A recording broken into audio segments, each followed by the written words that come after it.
Inaugurato dalla comunità bengalese in via della Rosta Udine il nuovo centro di cultura islamica, il terzo in città, lavoreremo per l'integrazione e l'accoglienza, dicono Don Brianti, sia laboratorio di convivialità delle differenze. È stato inaugurato nel pomeriggio a Udine il terzo centro culturale islamico in città. È stato aperto in via della Rosta per volontà della comunità bengalese che ha manifestato l'impegno a farne un luogo di promozione dell'integrazione e dell'accoglienza. I bengalesi che vivono nel capoluogo friulano sono circa 150, una quarantina dei quali bambini. Non conoscendo l'arabo, non riuscivano a vivere appieno i momenti di preghiera nelle moschee di via Marano e via San Rocco. Qui lavoreremo per l'integrazione, per rendere la città più sicura ed accogliente per tutti. È l'impegno assunto da Shahadad Hossain, presidente dell'Associazione I Pacifici di Udine, in occasione del taglio del nastro inaugurale del nuovo centro di cultura islamica del capoluogo friulano. Ha aperto i battenti questo pomeriggio in via della Rosta per volontà della comunità bengalese che vive in città.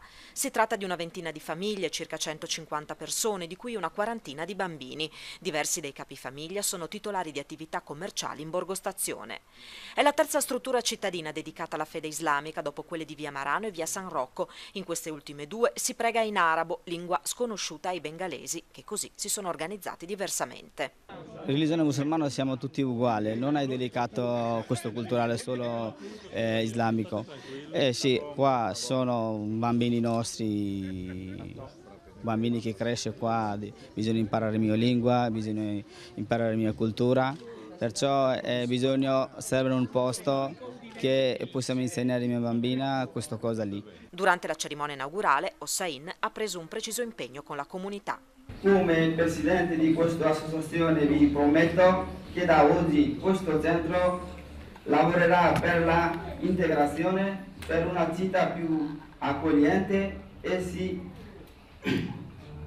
cura per tutti, per un quartiere più bello. Alla cerimonia è intervenuto anche Marco Orioles, sociologo ed esperto di immigrazione ed Islam in Europa, il quale tra l'altro si è detto convinto che saranno altri centri di cultura islamica ad aprire a Udine. Questo centro è espressione dell'iniziativa di alcuni cittadini del Bangladesh, parte dei quali già cittadini italiani, ma da quanto mi pare di capire dalle dichiarazioni stesse del Presidente è aperto a tutti i residenti di fede islamica, particolarmente a quelli che si trovano qui nel quartiere. C'è una ragione culturale sicuramente nell'aprire un centro che è espressione del Bangladesh, ma l'Islam ha una vocazione universale. C'è una realtà in questa regione che è Monfalcone, dove i cittadini del Bangladesh rappresentano mi sembra il 6% della popolazione e da quanto mi risulta so che vedono con piacere l'apertura di un centro islamico bengalese a Udine. Buongiorno a tutti, Mandia Dulce, lo diciamo anche in forma bilingue come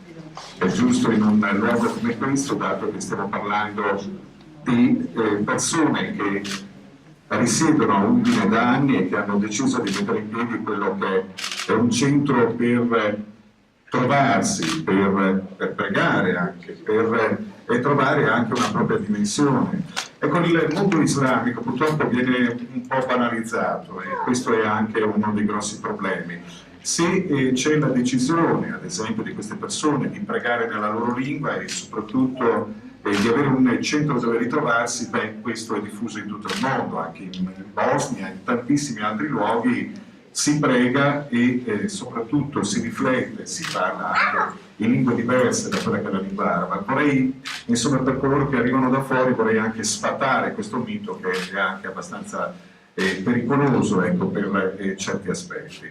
Quindi stiamo parlando anche di una realtà molto più complessa e soprattutto di una realtà che conosciamo molto poco. E forse anche centri come questi ci aiuteranno un po' a comprendere da vicino le tante popolazioni, non loro che ci invadono, ma le tante popolazioni che risiedono ormai in Friuli, che in una forma o nell'altra è un luogo che è attrattiva per quanto riguarda naturalmente il lavoro, ma soprattutto il sogno di una vita diversa, di una vita migliore. E anche questa è una riflessione che dobbiamo obbligatoriamente formulare quando parliamo di quelli che sono gli altri. Se noi diamo ragione ai cosiddetti social network, vediamo una contrapposizione netta.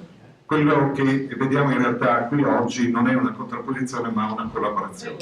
È davvero molto bello, mancavo da un luogo dove c'erano i tappeti da parecchio tempo, da Istanbul esattamente, ed è davvero piacevole poter tastare questi tappeti proprio senza le scarpe, senza quell'accessorio che ci serve perché è riposante e ci dà un'idea di riflessione veramente stupenda. Ecco, devo dire la verità, io ringrazio e soprattutto saluto il presidente Hossein Shadat dell'Associazione Culturale I Pacifici di Udine, che ribattezzo a questo punto I Pacifics di Udine, e quindi lo mettiamo anche in lingua friulana, perché la lingua, l'elemento linguistico del territorio è sempre molto importante per fare in modo che le persone si adattino. Se noi ragioniamo sul Friuli nel corso dei secoli, possiamo ragionare sul Friuli che non si chiamava Friuli ma che era pagano, un Friuli cattolico, un Friuli che è stato possedimento di varie popolazioni, un Friuli che è stato anche invaso dai turchi. C'è qualcuno che si chiama turco e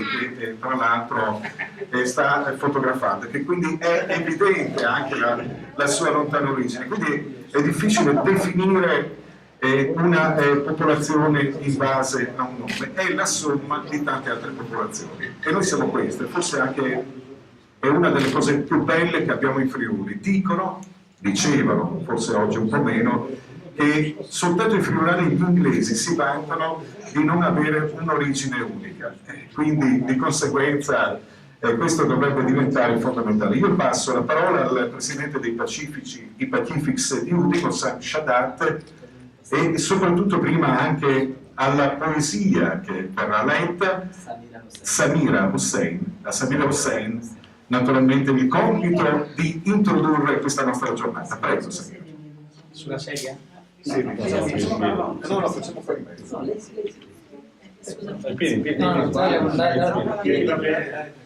Dopo piccolo. Assalamu alaikum wa rahmatullahi wa barakatuh. Buon pomeriggio a tutti. A'udhu billahi minash shaitanir rajim. Bismillahir rahmanir rahim. Alhamdulillahi rabbil alamin. Ar-rahmanir rahim. مالك يوم الدين إياك نعبد وإياك نستعين اهدنا الصراط المستقيم صراط الذين أنعمت عليهم غير المغضوب عليهم ولا الضالين.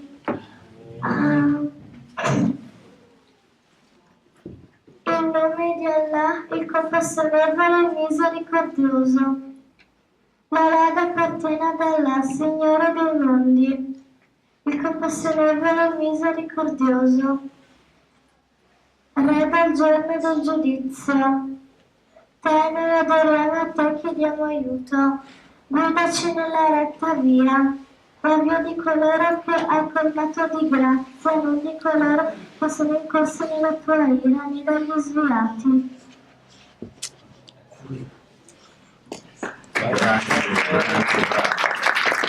Ecco, adesso passo la parola al Presidente, poi avremo anche le autorità e avremo anche il parroco del Carmine, della Chiesa Cattolica, però dovremmo abituarci anche a parlare in forma diversa di parrocchie, di centri culturali o di moschee, perché diventerà una cosa quotidiana. Questo è abbastanza, insomma, ormai è abbastanza scontato, se proprio vogliamo. Prego, Presidente.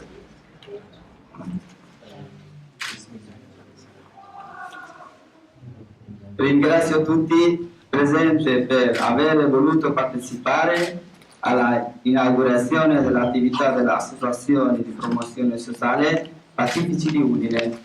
Questa giornata rappresenta per me un momento fondamentalmente nel corso della mia vita. Infatti io mi trovo in Italia, in un paese che ormai è il mio. Sin da quando era minorenne questo paese mi ha accolto, mi ha ospitato quando era ancora minore. Poi mi ha dato l'opportunità di crescere non solo dal punto di vista anagrafico, ma anche dal quale sociale e professionale. mi ha insegnato un lavoro, mi ha fatto maturare, diventare un uomo. E la stessa cosa è successo a tanti miei amici e conoscenti, sì, provenienti dal mio paese, sia da altri paesi. Chi ha scelto vivere in questo paese ed in questo paese e sto accolto, si sento parte di esso, e che parte di questo paese altro non vuole se non il suo bene e la convenienza pacifica con tutti quello che ne fanno parte. Il cammino che personalmente ho seguito per un'armoniosa e pacifica convenienza non sempre è stato facile e non uguale per tutti. Alcuni riescono a raggiungere obiettivi che si sono fissati, altri purtroppo non ce la fanno per vari motivi, rischiando di restare immagine di questa società. Non aspetto e mi indagare sui tanti motivi che parte alcuni immigrati ad autoescludersi da questa società e peggio ancora vivere in contrasto con la civile e pacifica convenienza. Ero convinto che dovevo cercare di fare qualcosa per evitare il nascere di situazioni di genere. Infatti, lo scopo di un'associazione come la nostra è proprio quello di aiutare tutti a sentirsi parte di questa società e di convenire in essa. Per quanto riguarda il paese di provenienza mia e di tenuti miei amici, un aspetto che stimo profondamente lo svolgimento della nostra vita e rappresenta della religione. Tra gli scopi di questa associazione vi è anche l'allestimento di una sala preghiera islamica e lo svolgimento dell'attività connessa. Non vi è contrapposizione alcuna tra sentirsi cittadino di questo paese e professare una religione che non quella di maggioranza e che ha influenza la cultura italiana. Un musulmano che sinceramente credente non potrà mai volere il male per nessuna creatura di Dio al mondo, né uomo né animali. Altro non vorrà se non il bene per la sua famiglia ed i parenti più stretti, ma anche per i suoi vicini di casa, chiunque essi siano, per i suoi compagni di lavoro e per tutti coloro che fanno parte della società nella quale vive, anche se lui è sconosciuto. Se sarà veramente credente non imbroglierà, né ruberà, né mentirà, perché tutto questo cosa sono severamente proibito nella sua religione. Non vorrà il male, nemmeno perché dovessi fargli del male, anche volontariamente, perché credo e convinto che la punizione per quello comportamento che l'ho fatto e ferito, prima o poi arriverà da Dio e di Lui si affida. Non si dovrà essere alcun timore, perché pacificamente altro non chiede se non professerà la propria religione, perché da una sincera credente non potrà arrivare nulla di male. Come presidente di questa associazione vi prometto che da oggi questo centro lavorerà per la integrazione, per una città più accogliente e si cura per tutti, per un quartiere più bello. Grazie a tutti. Belle parole, insomma, che ci lasciano anche sicuramente soddisfatti, proprio perché si ricerca la convivenza. Ecco, io vorrei passare la parola a Don Giancarlo Brianti, che è il parroco del Carmine, vuol dire quindi la parrocchia cattolica a cui appartiene questo territorio, proprio perché anche la sua presenza qui veramente molto significative. Questo vuol dire che stiamo procedendo in tanti verso quella che magari è una brutta parola, integrazione, ma allo stesso tempo una comunanza di intenti, viviamo tutti nello stesso luogo. Prego. Bene, la prima cosa che mi sento di dire è un grazie al signore Sadat, no? Che è il presidente di questa associazione, per l'invito che ci ha fatto. Ci ha fatto perché? Perché prima di tutto io porto il saluto anche dell'arcivescovo, che non ha voluto essere presente proprio perché alle 15:30 aveva una riunione importante in diocesi, e quindi porto il suo saluto cordiale, fraterno. Poi perché sono con una rappresentanza anche della parrocchia, perché è bene così muoversi insieme su certi valori e certi ideali e certe strade che si sa che non sono sempre facili, ecco, da percorrere, non da dire in teoria ma di percorrere nella pratica. E poi c'è anche, vediamo un po', Marco Soranzo, lui fa il servizio al Carmine come diacono, un servizio religioso, però da poco tempo, da pochi giorni, no? Non è ufficiale. Non è ufficiale ancora. Comunque lui non è ufficiale, ma si può non scrivere sul giornale dove il vescovo si arrabbia, però lui è per adesso un esperto, un competente, e che potrebbe anche avere un incarico in diocesi proprio per il dialogo all'interno della religione cristiana, ma anche con le altre religioni, il dialogo interreligioso. Ecco, questa è la prima cosa. Poi ho letto anch'io, come diceva il Missana, come diceva il Missana, che questa apertura ha creato preoccupazione, ha creato un po' di paura, un po' di idee così, un po'... Ecco, e noi dobbiamo anche raccogliere le emozioni che ci sono, il mal di pancia, perché bisogna fare i conti con questo.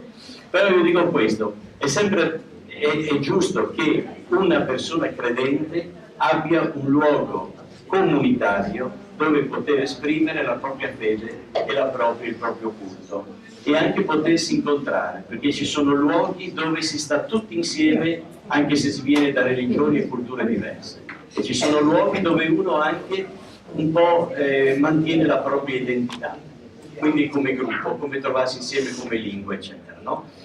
E noi veniamo da un'esperienza di apertura come parrocchia del Carmine già da tempo di incontro con altre culture e altre religioni.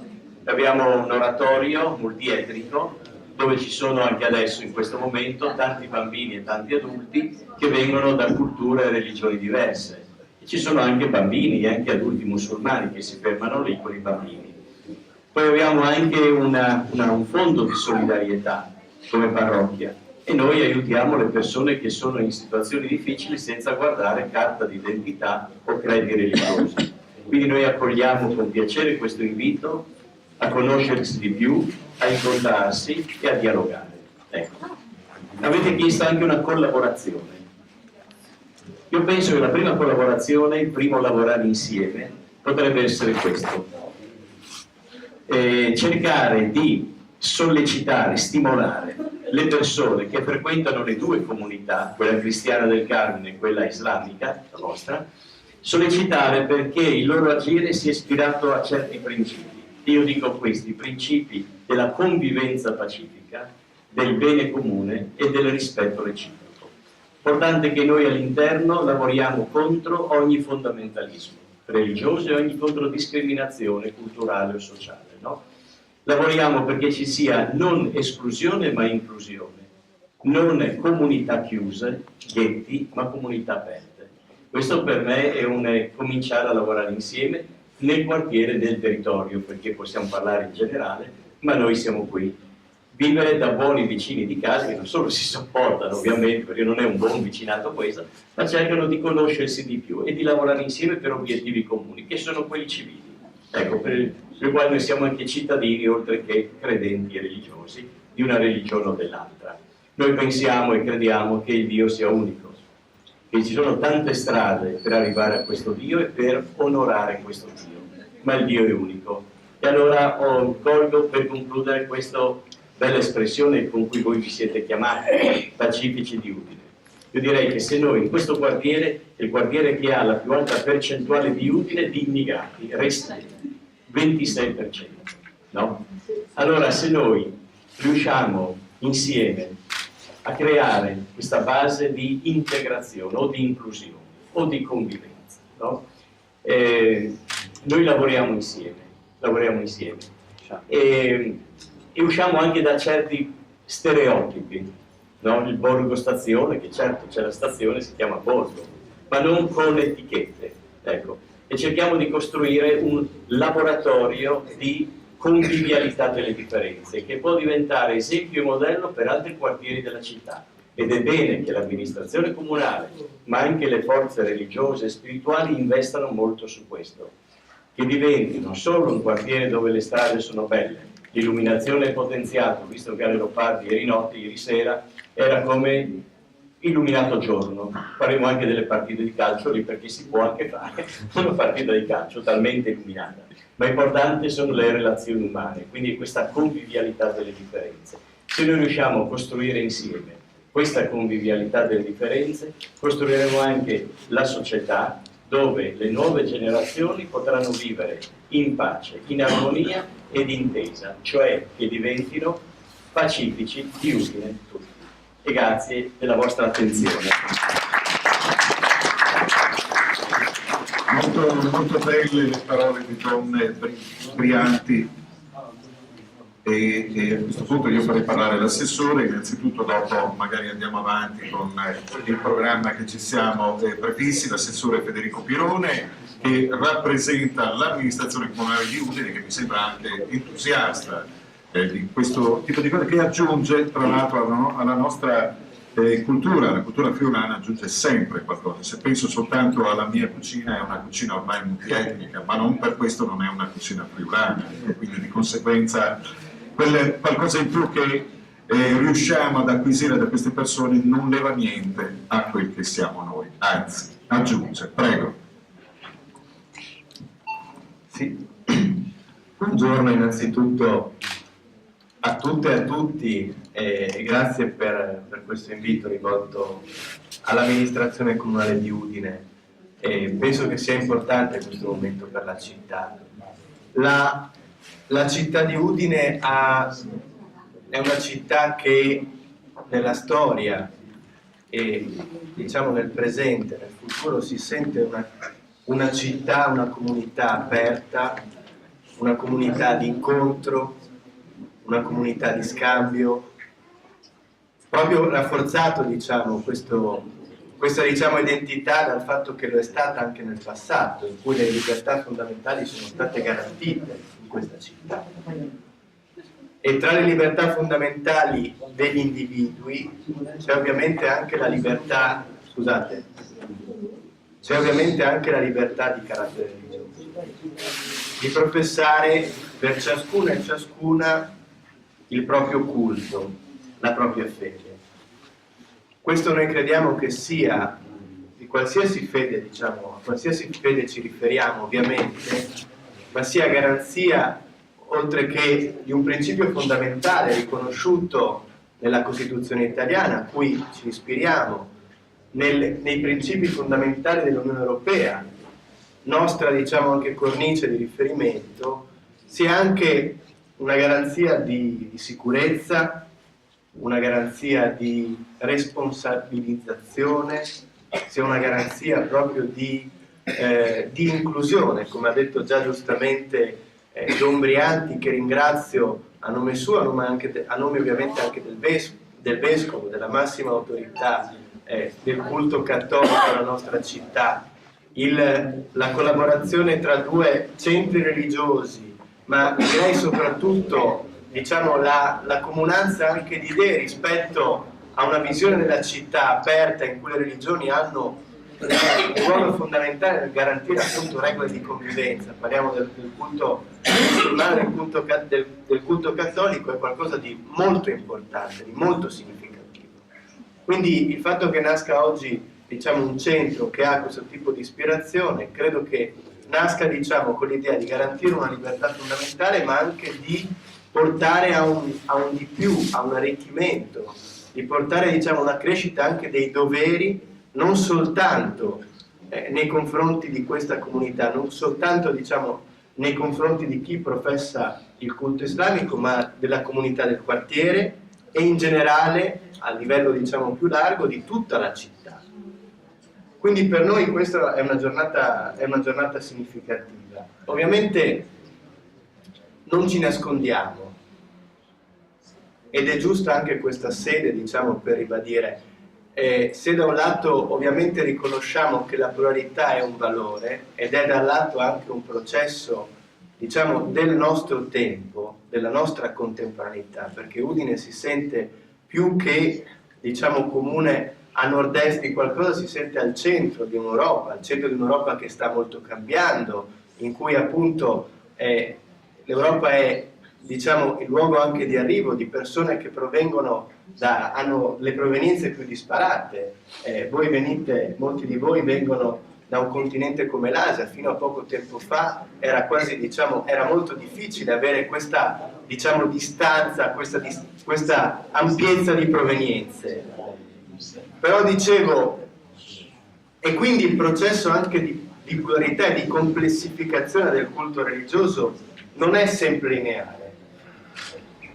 Però se affrontato diciamo, in questa duplice ottica, da un lato le preoccupazioni, il nostro auspicio, la città chiede che le preoccupazioni che ci sono non sfocino diciamo, nel pregiudizio, non sfocino in ulteriori barriere, ma siano in qualche modo sciolte, e possono essere sciolte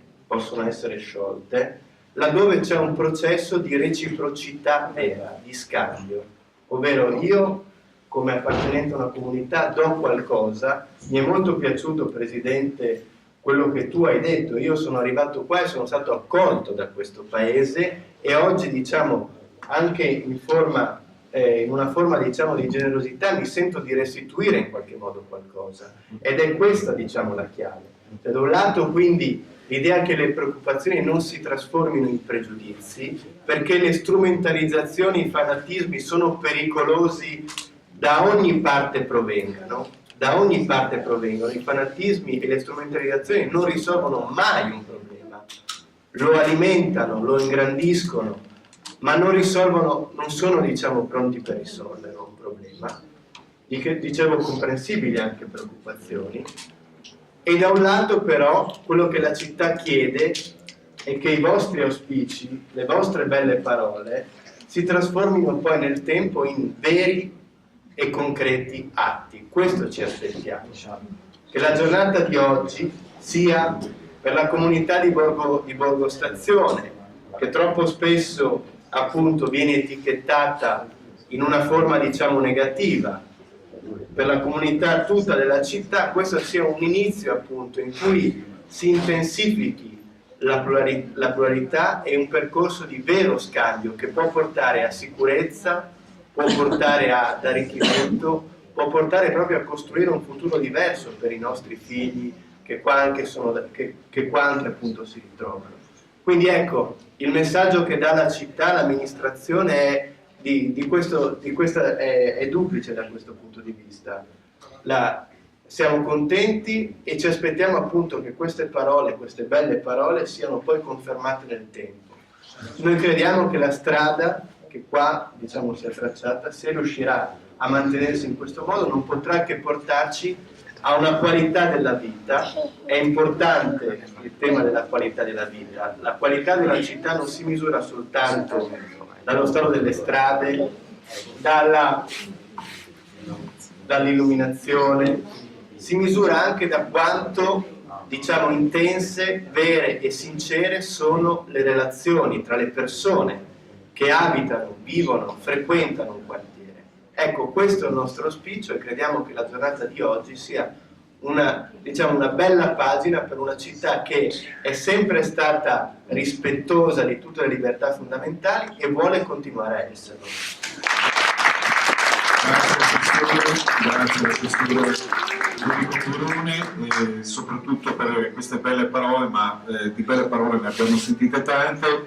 C'è una persona che ha speso molto tempo, molte energie, anche molti studi per riuscire a capire quelle che sono le seconde generazioni, quella che qualcuno ha chiamato l'integrazione. Talvolta integrazione è una parola brutta, come viene intesa come assimilazione, anche se a dire il vero non ha il medesimo significato. è un sociologo dell'Università di Udine, l'Università del Friuli, che è Marco Orioles, che ha cercato un po' di descrivere anche quello che è il caleidoscopio, quello che è un luogo d'elezione come postazione. È vero, anche io ho visto 2 scene violente che mi hanno un po' lasciato, però ne ho viste tante, insomma, molto belle e molto piacevoli all'interno di questa postazione che tanti hanno paura a frequentare. Ma quando lo frequentano ci tornano estremamente spesso, quindi di conseguenza vuol dire che anche queste parole potrebbero venire spese meglio. Marco Orioles, sociologo, grazie insomma per avermi invitato. Grazie Paolo. Salam alaikum. Io veramente, a differenza delle autorità mi hanno preceduto, io sono qui a titolo personale. Sono qui innanzitutto perché sono stato invitato, e lo ringrazio, dal presidente Shadat, l'amico Hossein, che quindi non potevo ovviamente mancare, credo in uno dei giorni più importanti della sua vita, forse come la famosa pubblicità il secondo giorno più importante della sua vita dopo che la nascita della prima figlia. E dicevo, sono qui a titolo personale, quindi per l'invito del presidente, ma sono qui per altri 2 motivi. Il secondo motivo è perché sono l'autore del primo studio sociologico sulla Borgo Stazione, e che allora, ricordo quando ho cominciato a raccogliere i materiali per questa indagine, era etichettato addirittura dalla stampa, ma anche dalla Vox Populi, come la casma di Udine, e infatti ho intitolato il mio libro La casma di Udine. Sono stato accusato, attaccato per questo. Io ho detto: scusate, io riferisco, ho usato volentieri un'etichetta altrui. Allora, da autore del libro La casma di Udine, come potevo non essere il giorno in cui nella casma di Udine apre un'associazione islamica? Lo faccio molto volentieri, e ecco il terzo motivo per cui sono qua. Sono qua perché io ho fortemente voluto, diversi anni fa, dopo tanti anni di studi sull'immigrazione, che la mia università avviasse un progetto di ricerca che di fatto non è mai finito, sta andando avanti, sugli aspetti religiosi dell'immigrazione. Perché ero convinto, e lo sono ancora più oggi, che la religione è un aspetto fondamentale, basilare, non solo per l'identità dei cittadini stranieri, come i cittadini stranieri, e spesso sono ormai sempre più cittadini italiani, riveleranno, ma anche per l'integrazione, la cosiddetta integrazione. E vedete, le parole del Presidente, in questo senso, sono assolutamente rivelatorie, perché io ho ascoltato attentamente il tuo discorso e ribadisco, parafraso ovviamente, il vero credente può giurare ai suoi concittadini, ai coinquilini, ai suoi vicini di casa che, siccome è fedele, lui non ruberà, non ucciderà, non farà mai del male a un uomo e nemmeno a un animale. E allora, vedete, queste parole sono scioccanti. Sono scioccanti perché, scusate l'espressione è un po' forte, perché noi, soprattutto noi studiosi, eravamo convinti della cosiddetta morte di Dio. E tant'è che l'entrata in scena dell'immigrazione straniera, in particolare quella di fede islamica, ci ha posti di fronte a una verità per l'appunto scioccante, che Dio non era affatto morto come noi amavamo ripetere e tendiamo ancora a ripetere, ma Dio è ancora ben vivo e presente nei cuori e nelle menti di tantissime persone, e non solo delle persone di fede islamica.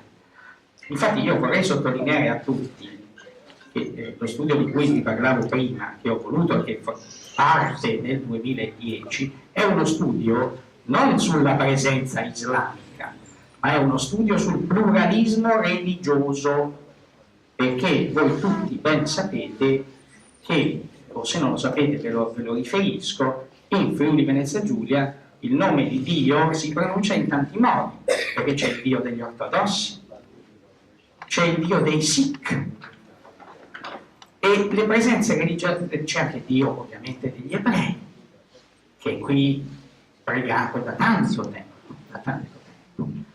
E allora vengo all'ultimo motivo per cui sono qui, per una convinzione personale.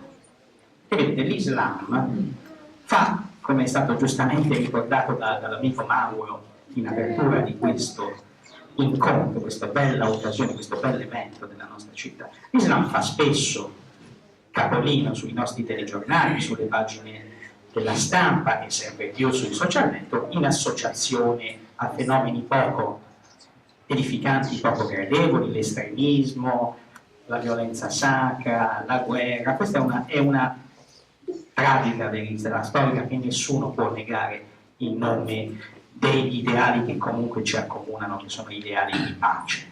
Però vedete, l'Islam ha espresso uno dei simboli più potenti della storia contemporanea, che è un simbolo di emancipazione femminile. E questo simbolo si chiama Malala. Sapete tutti chi è questa ragazzina che è stata giustamente insignita l'anno scorso del premio Nobel per la sua battaglia. Questa ragazzina neanche maggiorenne, non mi ricordo se ha 17 anni, che era 17 anni, che è pakistana se non sbaglio, che ha subito un'aggressione perché desiderava coronare il suo sogno di studiare.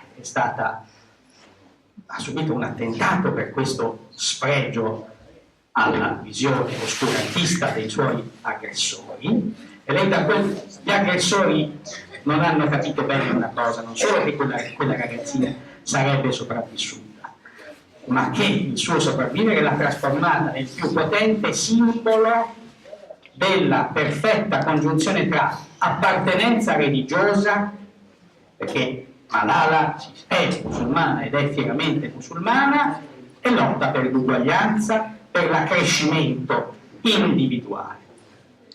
E allora, vedete, concludo dicendo una cosa, è l'ultimo motivo per cui sono qua. Sono qui perché, vedete, Malala adesso vive in Gran Bretagna e recentemente ha fatto notizia, un'ennesima tragica notizia, che Malala è stata messa sotto scorta, perché Malala purtroppo, nonostante abbia dovuto abbandonare il proprio paese, che purtroppo è infestato da movimenti estremistici, per cui i famosi talebani, ha cercato rifugio qui e nemmeno qui ha trovato pace e sicurezza. E allora io sono qui per chiedere al presidente Shadat di fare tessuto con tutti i luoghi di associazione dei musulmani, perché persone come Malala possano vivere in sicurezza qui in Europa, perché l'Europa è condannata ad essere la casa comune di tutte le culture, di tutte le lingue, è condannata dalla sua storia, dalle sue radici millenarie e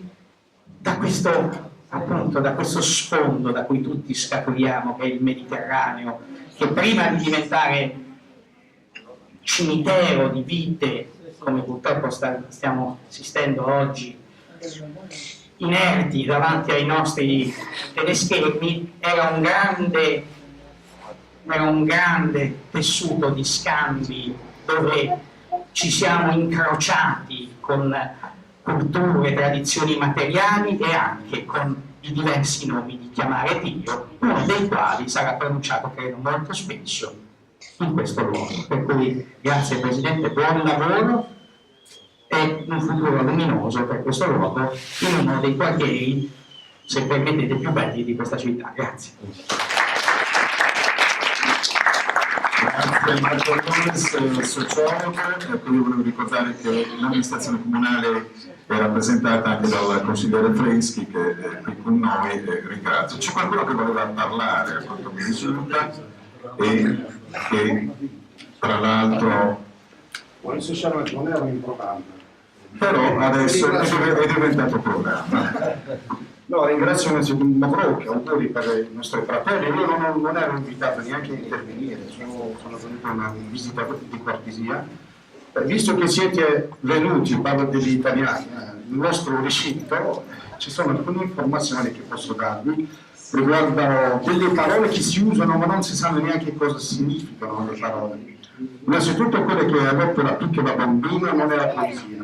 tanto per cominciare, il primo capitolo del Corano, la predica la chiamano il Fatiha in arabo, e la bambina l'ha tradotto bravissimo in lingua italiana, quindi non era poesia, né in arabo né nella lingua inglese. Questo è numero uno. Numero due, questa non è una moschea. Quella che sta a Rocco non è una moschea, e quella che sta lì in Marano non è una moschea. In arabo è un musabba, perché la moschea è un'altra cosa.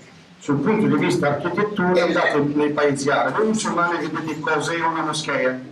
Tutte quelle che abbiamo in Italia sono scandinati, garaggi e negozi, almeno questo sul punto, giusto per dare informazioni.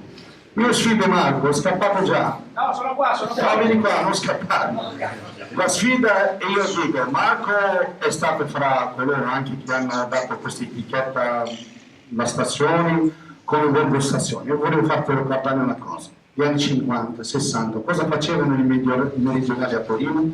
Si radunavano tutti quanti in stazione, lavoravano di fiappe e aspettavano l'informazione che arriva dalla Sicilia e dalla Campania. Se arriva il salsiccio o cosa arriverà. Qua purtroppo la stazione è fatta così, ma io direi un giorno questa stazione non sarà più chiamata Borgo Stazione, ma sarà chiamata un melting pot, il vero melting pot di Udine. Quindi tutti questi ragazzi che voi vedete sono di fede musulmana, sono udinesi e sono italiani. Quindi non potete domani criticarci e dire io sono udinese però non voglio bene a Udine. Io ho le etichette di udinese, musulmano, italiano e udinese. Evidentemente la nazione va sopra Udine, quindi vediamo la nazione prima. Poi vorrei correggere alcuni dei nostri amici, soprattutto i giornalisti, usano delle parole, non lo so, o lo fanno apposta, tra virgolette, o lo fanno perché non sanno. Noi non siamo maomettani. Questo è molto molto sbagliato come espressione. Io non adoro Muhammad.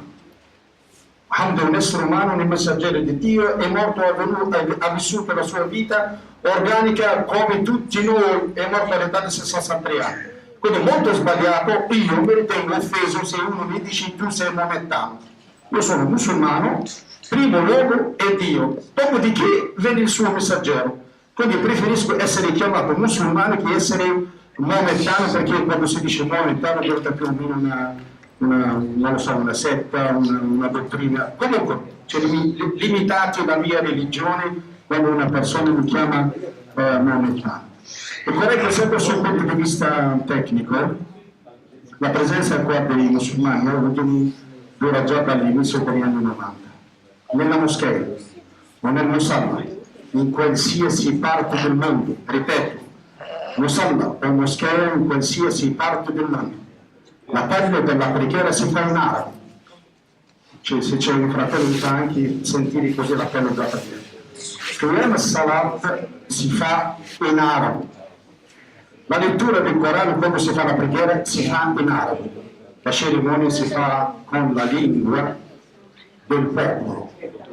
Perciò c'è un bel versetto nel Papel Kerim che dice وَمَا أَرْسَلْنَا مِن رَّسُولٍ إِلَّا بِلِسَانِ قَوْمِهِ. Non abbiamo mai mandato un inviato di Dio che parla una lingua diversa dal suo popolo. Come Gesù parlava l'aramaico, sicuramente la società in cui è vissuto parlava l'aramaico.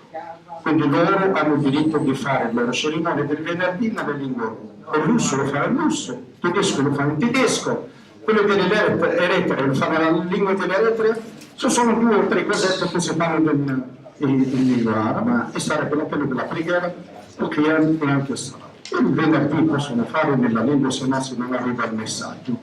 Intanto io più di tanto, cioè la collaborazione noi l'abbiamo sempre detto, soltanto chiedo ai giornalisti ogni tanto di non mettere delle parole nella bocca della gente che parecchie volte lo fanno, ogni tanto io faccio anche delle minacce, dico ragazzi io non lo lascio nessuno per no, lasciatemi in pace. Sì, allora ogni tanto capito con giornalisti sono abbastanza onesti, dici hai letto l'articolo? Sì, è quello che hai detto? Sì, confermo io, però se io ti dico una parola tu vai a distorcere come ti pari, quello non mi va. L'unica cosa che io dico, non per fare delle polemiche, ma le cose sono purtroppo così, noi dobbiamo dire, se dobbiamo aprire un luogo che deve essere limpido, deve essere sincero, è meglio mettere il cuore sul tavolo e che tutti quanti parlano in modo sincero, senza male, senza fare l'Islam. Meglio delle cose sensibili come questo, è meglio che le cose siano chiare. Vi ringrazio tutti. Grazie. Io vorrei solo aggiungere 2 parole rispetto alla categoria dei giornalisti di cui faccio parte. Non è detto che siano tutti uguali, un primo particolare, su molti avrei qualcosa da dire, ma questo naturalmente è un dibattito che sta andando avanti, ma nasce anche dalla scarsa conoscenza. Forse qualcuno avrebbe fatto bene a venire anche qui oggi o magari dialogare in maniera estremamente diversa. Purtroppo si basa sulla sensazione come tante altre cose e non è detto che questo aiuti anche la convivenza, anzi rischia di fare l'esatto contrario. Io riflettevo su una frase che mi ha detto prima di venire qua l'assessore Pirone. Si parlava ad esempio di giardini, di luoghi pubblici che sono presidiati in tanta parte da persone che arrivano da fuori.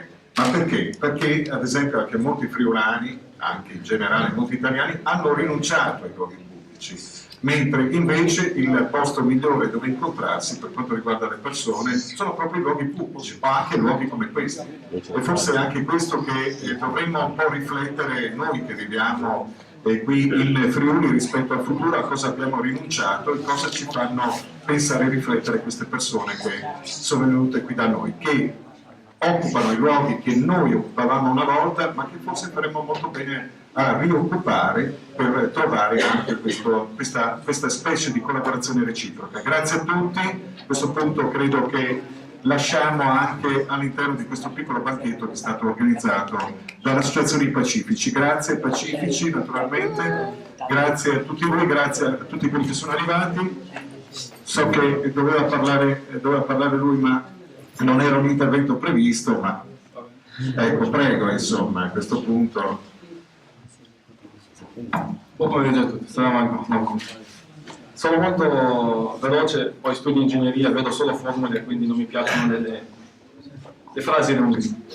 Allora, io sono cresciuto qui in Italia, ho fatto tutti i cicli scolastici qua in Italia, sono studente dell'Università di Udine e già da 30 anni di età, già grazie alla famiglia, vivo alhamdulillah nel Masajid, eccetera. Non rubo tempo, prendo 2 minuti e dico solo una cosa. Innanzitutto si parla tanto di integrazione, in tutti i suoi termini, anche molte volte sbagliati. Però dobbiamo capire molto bene una cosa, che se vogliamo parlare di integrazione, una persona che vuole integrarsi in una società che non è sua inizialmente, la prima cosa che deve avere è un equilibrio interiore, un equilibrio psicologico. E la prima cosa che il musulmano deve curare per avere questo equilibrio interiore è la sua religione. L'integrazione non è legata alla diversa religione. Io penso di essere una persona integrata bene, alhamdulillah, e allo stesso tempo faccio di tutto per mettere al primo posto la mia religione. E per chi mi conosce sa come sono il professor Marco, lo conosco benissimo, abbiamo fatto tante discussioni insieme, tanti battibecchi io e lui, ma mi conosce molto bene. Quindi se vogliamo arrivare a un'integrazione dobbiamo dare ad ognuno di avere la sua possibilità di un equilibrio interiore che lo faccia lavorare in questa società. L'Islam, il cristianesimo, qualsiasi religione, tutti predicano la pace, tutti. Questa integrazione che, permettetemi la parola voi, permettetemela anche se è sbagliata, l'integrazione che voi volete, noi prima di tutto l'Islam ce l'ha ordinato. Il professor Marco ha detto, il presidente ha detto che il vero credente promette il vero credente non ha bisogno di promettere, perché ha già promesso ad Allah subhanahu wa ta'ala. Prima di promettere alla gente, ha già promesso a Dio, quello di basta, non gli serve promettere alla gente. La seconda cosa che dico, i problemi che ci sono, come ha parlato, il problema del malala, le donne, eccetera, altri problemi, quello che viene chiamato terrorismo, eccetera, arriva tutto dall'ignoranza. E l'ignoranza non intesa come stupidità come molti la intendono oggi. L'ignoranza è intesa come mancanza di conoscenza, di sapienza. E mettiamoci in testa chiaramente una cosa, che se vogliamo conoscerci, sapere chi siamo, dialogare, confrontarci, la moschea è il posto dove dobbiamo partire. moschea è il posto da dove parte ogni persona per conoscere l'Islam. Se ci sono i problemi è fonte di ignoranza. L'ignoranza arriva dal non trovare spazi dove andare a confrontarsi. Quindi la moschea è fatta proprio per questo. Equilibrio interiore per ogni persona, la moschea è aperta a tutti. Perché l'Islam non impone nessuna religione e quindi ognuno ha la possibilità di visitare la moschea, di chiedere, nessuno ti impone di pregare, nessuno ti impone di fare niente, ma ognuno ha la libertà di sapere.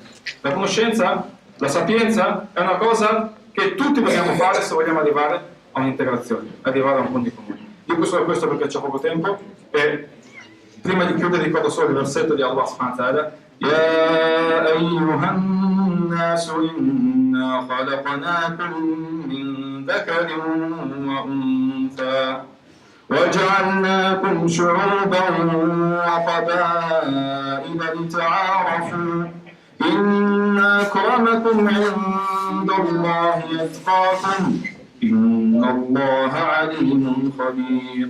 Dice Allah subhanahu wa ta'ala: يا أيها الناس, oh gente. Non dice o musulmani o credenti, dice o gente, tutta la gente. Vi abbiamo creato da un maschio e da una femmina e abbiamo fatto di voi popoli e tribù, italiani, Bangladesh, arabi, diversi tipi. Abbiamo fatto di voi popoli e tribù affinché vi conosciate. Il migliore fra di voi è quello che più teme il suo Signore, Allah subhanahu wa ta'ala. Inna Allah alimul khabir. Allah subhanahu wa ta'ala è sapiente, Allah subhanahu wa ta'ala è quello che sa tutto, conosce tutto. Grazie per la disponibilità a parlare anche se non facciamo il programma. Wa sallallahu alaihi wa sallam ala sayyidina Muhammad. Grazie, passo la parola anche al consigliere Freschi per un veloce saluto e poi iniziamo insomma il nostro appuntamento insieme. Grazie, ringrazio il Presidente dell'invito, anche dell'invito a parlare. Sono qui sia come consigliere comunale e come consigliere comunale ho salutato molto volentieri l'inaugurazione della scuola primaria dello sport in questo quartiere come palestra di intercultura in tutti i sensi della parola, potenziale e che si affermerà come tale. E sono qui anche come consigliere parrocchiale della parrocchia del Carmine e come parrocchiano del Carmine ricordo molto volentieri la festa che noi facciamo ogni anno, la festa dei colori. Non ripeto alcune delle bellissime parole che ho sentito in cui mi riconosco completamente, dico solo integrazione attraverso l'interazione interculturale. Questo è il nostro tema, integrazione attraverso l'interazione. E io credo che come cristiani del Friuli, cristiani che si riferiscono all'Aquileia, come noi ammiriamo ancora sconfinatamente il pavimento musivo di Aquileia e i mosaici di Aquileia, così io penso che dobbiamo impegnarci insieme con voi, insieme con tutti, per comporre nel migliore modo possibile il mosaico del XXI secolo, che è il mosaico della convivialità delle differenze. Grazie. La cosa fondamentale riguarda naturalmente anche questo nostro appuntamento. Abbiamo anche la consegna dei fiori su questo punto che ci sembra anche corretto nel finale effettuare in questo contesto. Dobrianti, Federico Pirone. Non è molto avvezza alla consegna dei fiori. Grazie. Ecco, grazie tante. A questo punto l'esperimento di convivenza lo continuiamo stando insieme pacificamente in una situazione di pacifici per l'appunto. Ha detto una cosa molto bella il consigliere Freschi, ha parlato dei mosaici di Aquileia. Ecco, Aquileia era una chiesa di convivenza, una chiesa dove c'era molto di orientale. Abbiamo perso questo rapporto con l'Oriente, lo recuperiamo anche quest'oggi. Arrivederci e chiaramente grazie per essere stati con noi. Arrivederci, grazie.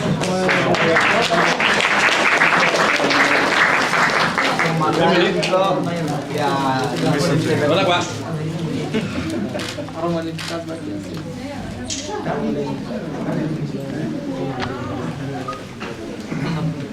Ok.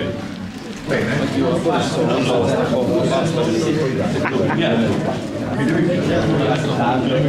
Mi è piaciuta la tua intervento?